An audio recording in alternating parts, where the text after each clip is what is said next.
My name is Franz. I'm one of the founders and CEO of Celix. Celix, for those of you that don't know, Celix is a software that helps Amazon brands or brands to grow their business on Amazon. So obviously, Corona has been a big topic for a lot of people, or probably everyone in the Amazon community. And so I think that Corona, I think the part that is very interesting about Corona is that it affects all the major parts of your Amazon business. It affects the demand side, it affects the supply side, and now it also affects the fulfillment side. So there's a lot of uncertainty around the Amazon businesses. And so our intention at Celix was essentially to help reduce the amount of uncertainty and bring more clarity into what's actually going on Amazon on all those sides, right? On the supply side, the demand side, and also the fulfillment side.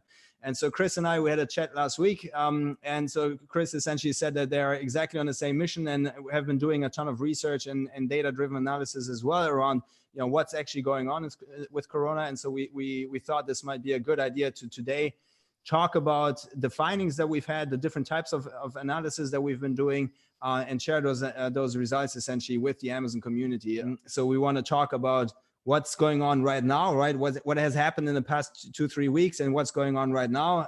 Also an outlook at what we think might happen in the future.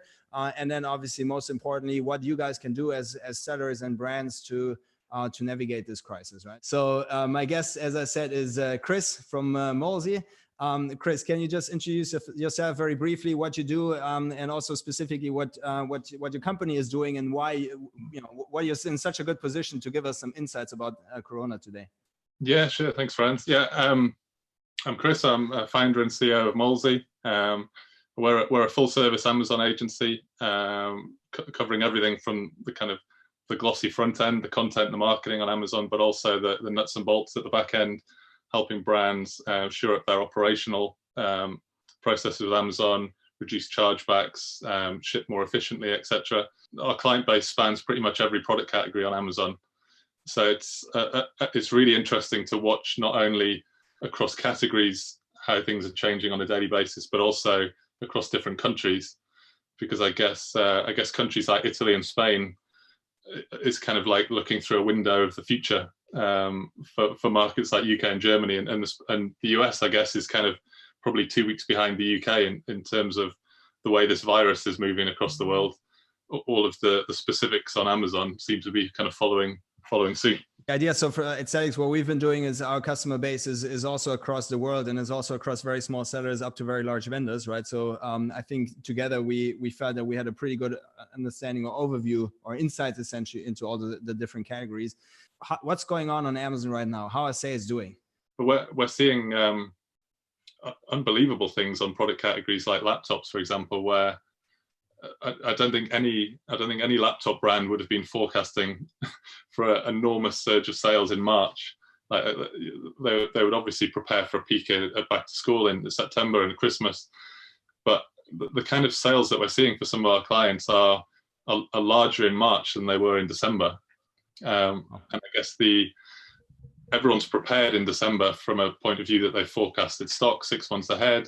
Amazon are prepared because they've hired thousands more warehouse staff and logistics courier companies, etc. But to have such a surge in so many product categories when no one's prepared has been pretty phenomenal.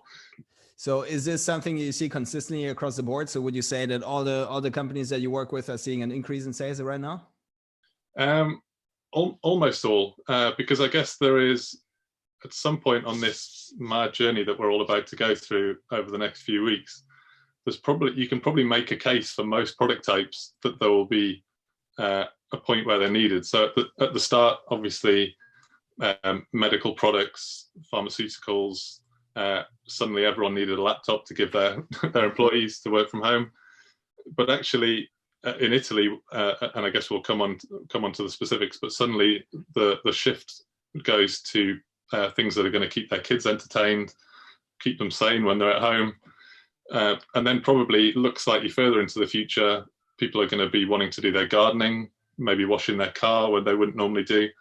So I'd say unless you're selling suitcases or sun cream, you're probably going to see some kind of surge along the way. It's quite interesting because when I compare it with the answers that we've gotten on the survey, right? And so let me just share my screen very quickly so that everyone can see this here, right?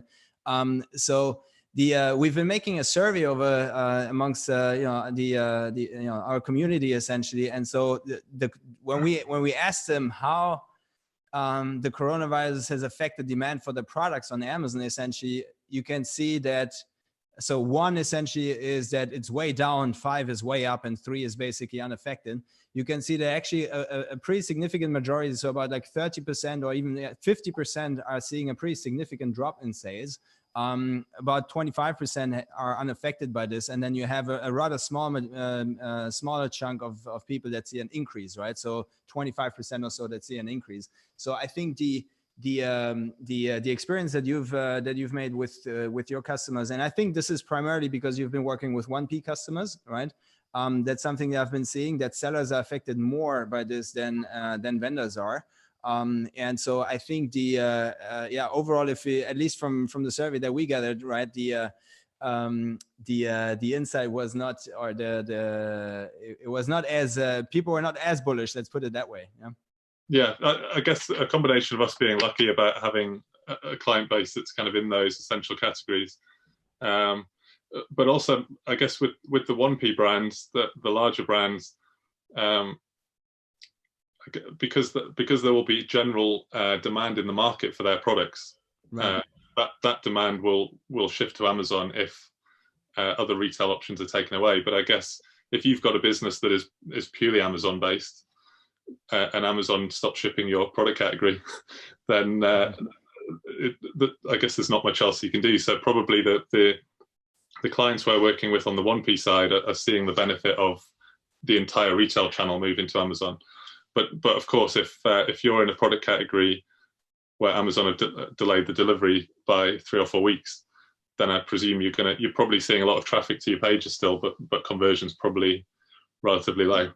Yeah, I mean, I think that's essentially what we've been noticing is that when Corona started, right, there was a lot of sellers also felt the benefit of increasing sales, and then I think 2 things happened. The first thing is that Amazon reduced the inbound shipment to the FBA or to their fulfillment centers, right, and that already was kind of a first warning. But then really most people felt the impact when suddenly the shipment were delayed to April 21st, or depending on the country, but pushed out significantly. And so I think since then we've seen quite a few sellers that have been hit very hard by this, right? And that are essentially feeling the pain of essentially, if Amazon is not working, right, then this has a substantial impact on their sales, right?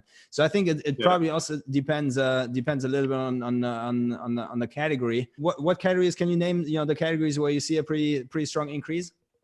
Of course, FMCG. So anything that you would normally buy from a supermarket. So we have brands that sell deodorant, hair dye, toothpaste, toilet cleaning products. Anything that you don't want to have to go and fight people for in the supermarket. Right. Obviously, moving to Amazon. What I would definitely say, again, when we look at that graph we just looked at, and when we talk about the brands that are winning at the moment, they're going to see the same problems next month, probably, because there's no way that they'll have forecast for 500% uplift of sales in March. At the same time, Chinese New Year was extended significantly. So a lot of the brands that are doing well now are going to see probably an issue for one of 2 reasons in April and May. Either they've run out of stock because they just hadn't planned for it, right? Or alternatively, like anyone that's selling toilet roll at the moment is making a lot of money, but I don't think people are going to need to buy toilet roll for the next 2 years. So if I was a toilet roll manufacturer, I'd be looking at this enormous surge of sales in March, and I'd probably be expecting to see a huge dip in my budgeted revenue for the next 6 months, for example. Yeah, I mean, the way I look at it, what's currently happening on the demand side, right? So purely what customers would like to buy, right? I think there are a couple of trends that drive demand, right? So the first one is, as you said, there's a shift from offline to online, So as offline is shut down, there more is being bought online. Then there's also a shift from the future to today. So people are hoarding, right? So they're buying the products that they would buy over the next 6 months within one order, essentially. And then there is a certain shift where I think people are buying products that they otherwise wouldn't have bought, right? So the laptop that you need for your home office, this is something that you wouldn't have bought without Corona, right? And so I think the question is, if you look at this, what is really incremental revenue that wouldn't have happened, right? So I think the shift from offline to online essentially means that you have incremental revenue online, but you're taking this away from offline. The shift from the future to today is essentially you're recognizing revenue earlier, but it's not increasing consumption. And the part where you really see an additional spend that otherwise would not have happened is essentially all those categories that are pretty strong, right? And we've seen this as also in the analysis that we've been doing, right?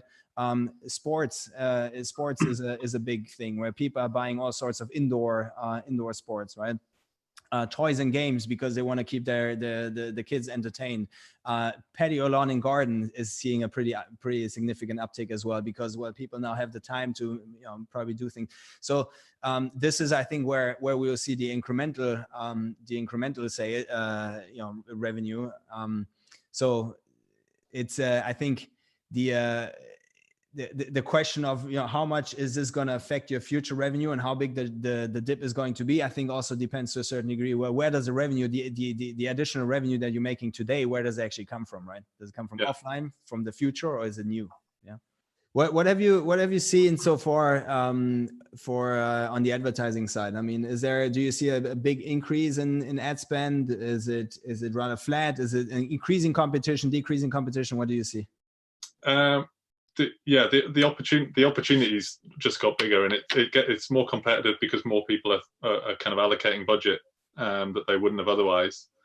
We're advising brands, I guess, that are currently in hot categories that they should be increasing their budgets, but they should very much be focusing on broad terms, so rather than just paying to convert products that people would have bought anyway. And then crucially, kind of using the insights that we can get from markets like Italy and Spain to get our clients in those product categories lined up ready, both in terms of marketing budgets, but also stock planning. And it's not only planning stock availability, but also the way it's fulfilled. So if Amazon's turned off your product category from a FBA point of view, it's crucial that you identify if you can ship on a fulfilled by merchant basis, because you can still Amazon's still processing orders, and because so many of the products in those categories don't have a prime offer at the moment, right, it's not the same kind of negative if you don't have it. And then I guess that brings another challenge in itself, where it's not as easy as just turning on fulfilled by merchant, because you also have to make sure that you can fulfill the products and do it well. Otherwise, it's going to kind of hurt you down the line with your kind of account health and seller status. So there's just so many challenges merged into one. And if we kind of looked at what we were doing for our clients 6 weeks ago,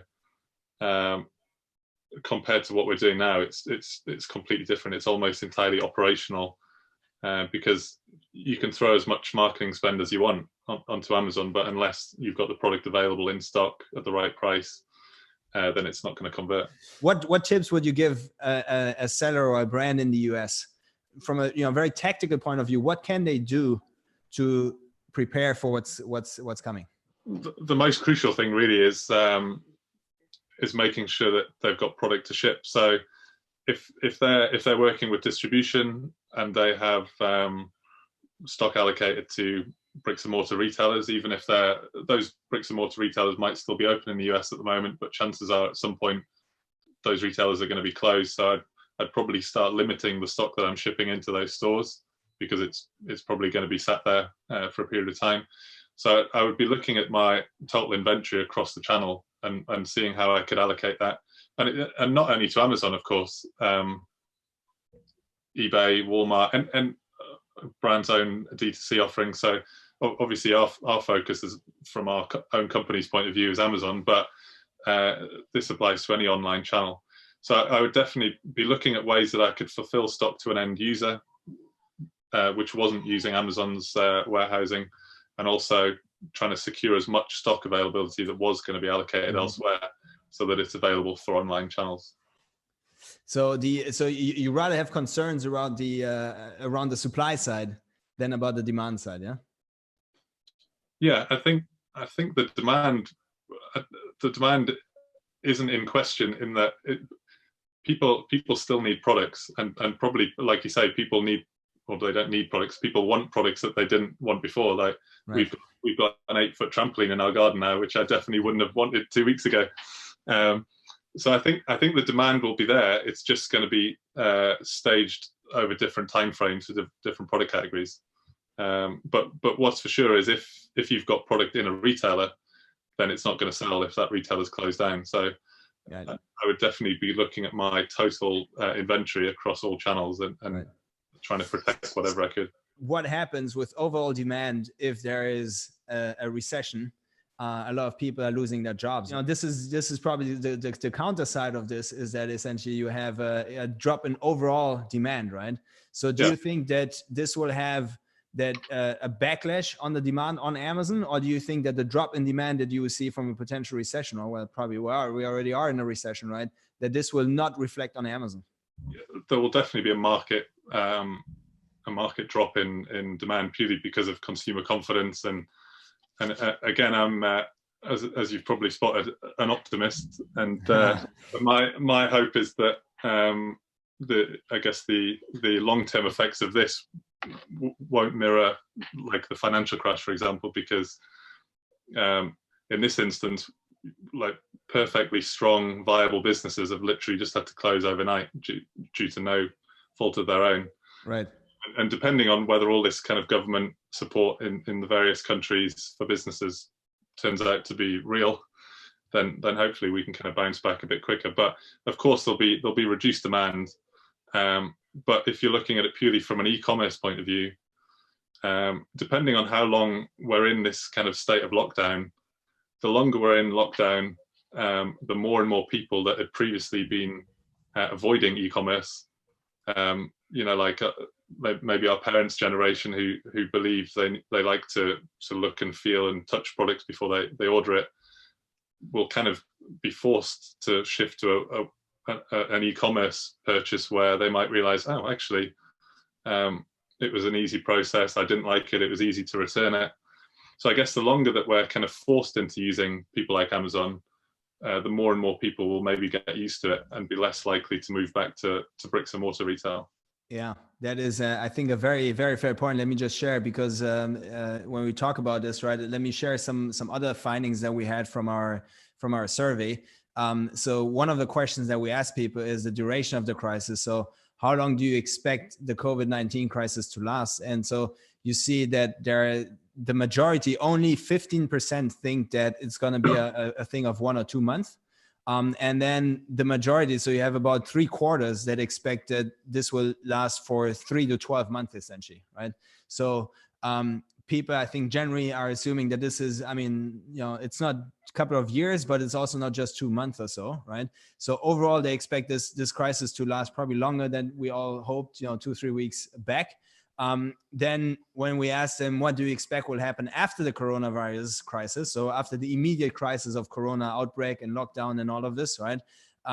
You have 70% that think that we will enter a long-lasting recession, 22% that think that everything will go back to normal, and 8% who are very, very positive and think that the economy will benefit from this. So you will have, there is a strong sentiment that the immediate corona crisis is just the first wave, and then you have a second wave of a long-lasting recession, essentially.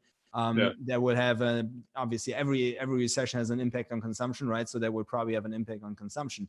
Now, when you then follow up and ask, well, will e-commerce benefit from this crisis, right? Then there is a strong feeling that e-commerce is benefiting from this, and then people will order much more online. So 58% think that because of the crisis, people will order more online than before, and only 32% believe that due to the recession, the overall impact will be negative on e-commerce sales, right? So it's interesting to see how people are generally, I think, rather pessimistic about, you know, the short term and also the midterm, thinking that the crisis will take longer, and after the crisis we'll have a long-term recession. But e-commerce is actually going to benefit from this, because there will be a shift from offline to online, I guess, right? If you can grow during this period of time, it's almost like you're growing twice, because you're moving forward and probably competition's moving back. Yeah. And any brands that can kind of weather this storm by continuing to invest in marketing will probably be the ones that don't just win, but kind of win twice, because they'll come out of it at the other end stronger with less competition. Yeah.